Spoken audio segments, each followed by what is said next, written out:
যে 23 নম্বর থেকে শুরু করে আল্লাহ তাআলা বলছেন 14টা মূলনীতির ভিতরে একটি হচ্ছে আল্লাহ তাআলার সাথে কাউকে শরীক করা যাবে না, অংশীদার সাব্যস্ত করা যাবে না। যেটা ফিরাউনের কন্যার দাসী তার ছেলেদের জীবনের বিনিময়ে, তার জীবনের বিনিময়ে সে কখনো আপনার পিছপা হন নাই, তিনি আল্লাহ তাআলার পথে অটল ছিলেন। সেজন্য আমাদেরকে আল্লাহ তাআলার পথে অটল থাকতে হবে। এটা রাসূলুল্লাহ সাল্লাল্লাহু আলাইহি ওয়াসাল্লাম সচক্ষে সালাতের মধ্যে দেখলেন একটা সুগন্ধি বের হচ্ছে। সেই 14 দফা এক দফা হলো আল্লাহ তাআলার সাথে কাউকে শরীক করা যাবে না।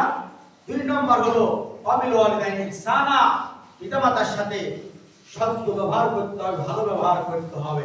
ফাফিল্লাহুমা জানাহাল যুল্লি মিনার রাহমাতি ওয়াকুর রাব্বিরহামহুমা কামা রাব্বায়ানি সগীরা। পৃথিবীর মধ্যে আল্লাহ তাআলা যে শ্রেষ্ঠ নিয়ামত দিয়েছেন তিনটি, সেই তিনটি একটি হচ্ছে পিতামাতার খেদমত করা।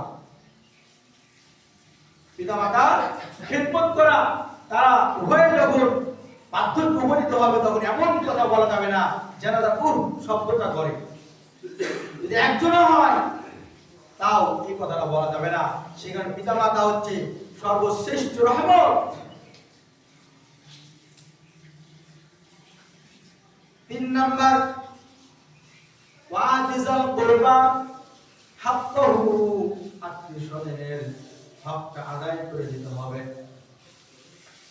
4 নাম্বার ওয়াল মিসকিন, মিসকিনের হকটা আদায় করে দিতে হবে। আবনাস সাবিল, মুসাফিরের হকটা আদায় করে দিতে হবে। এরপরে আলা তুবাজ্জির তাবযীরা, 6 নাম্বার অপচয় করা যাবে না। অপচয় যারা করে তারা শয়তানের ভাই। ইন্নাল মুবাজ্জিরিনা কানু ইখওয়ানাশ শায়াতিন, নিশ্চয়ই যারা অপচয়কারী, অপচয় করে তারা শয়তানের ভাই। অপচয় আন্দাজি অপচয় করে, যা অপচয় করার কোনো প্রয়োজন নাই, সে অপচয়গুলো আমাদেরকে বোঝা করা থেকে দূরে থাকতে হবে। তাহলে 14টা মূলনীতি আল্লাহ তাআলা সূরা বানী ইসরাঈলের 23 নম্বর থেকে শুরু করে কোন একরূপ আলোচনা করেছেন। প্রথম হচ্ছে আল্লাহ তাআলার সাথে কাউকে শরীক করা যাবে না। 2 নম্বর হলো পিতামাতার খেদমত করতে হবে। 3 নম্বর আত্মীয়স্বজনের হক আদায় করে দিতে হবে। 4 নম্বর মিসকিনের হক আদায় করে দিতে হবে। 5 নম্বর মুসাফিরের হক আদায় করে দিতে হবে। 6 নম্বর হলো অপচয় করা যাবে না, অপচয় থেকে দূরে থাকতে হবে। আরো যেহেতু সময় নাই সেজন্য বাকিগুলো সামনের জুমায় ইনশাআল্লাহ আলোচনা করব। আর মিরাজের আরো কিছু শিক্ষা আছে, যেমন আপনার জিনা না করা, এগুলো এই মূলনীতির ভিতরে আছে। এরপরে আপনার এদিকে সম্পদ আত্মসাৎ করা যাবে না, এটা মূলনীতির ভিতরে আছে। চরিত্রের যে মূলনীতি আছে সেগুলো খুবই গুরুত্বপূর্ণ। গোটা বিশ্বকে ঠিক করে দিতে পারে, গোটা বিশ্বকে একটা মডেল বিশ্ব হিসাবে উপহার দিতে পারে যদি 14টা মূলনীতি কেউ যদি মানে।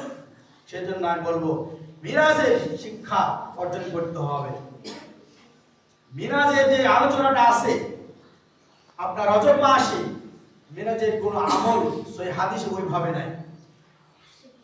যে দোয়া করতে বলেছেন আল্লাহ রাসূল সাল্লাল্লাহু আলাইহি সাল্লাম, যেটা আমি গতদিন আলোচনা করেছি, দোয়া করবেন। এরপরে রোজা করবেন, কিন্তু নির্দিষ্ট কোন দিনে রোজা করবেন এটা কোনো সহিহ হাদিসে নাই। 27 তারিখে রাসূলুল্লাহ সাল্লাল্লাহু আলাইহি ওয়াসাল্লাম মিরাজে নিয়ে গেছেন, এই বর্ণনাটাও আপনার দ্বিমত আছে। কারণ হচ্ছে তারিখ সম্পর্কে মতভেদ আছে। রাসূলুল্লাহ সাল্লাল্লাহু আলাইহি ওয়াসাল্লামকে মিরাজে নিয়ে গেছেন এটা সত্য, এটা কোরআন দ্বারা প্রমাণিত। সুবহানাল্লাযী আসরা বিআবদিহি লাইলাম মিনাল মাসজিদিল হারাম ইলাল মাসজিদিল আকসা, সূরা বানী ইসরাঈলের একেবারে প্রথম নম্বর আয়াত। আল্লাহ তাআলা রাসূলকে মিরাজে নিয়ে গেছেন, সত্য।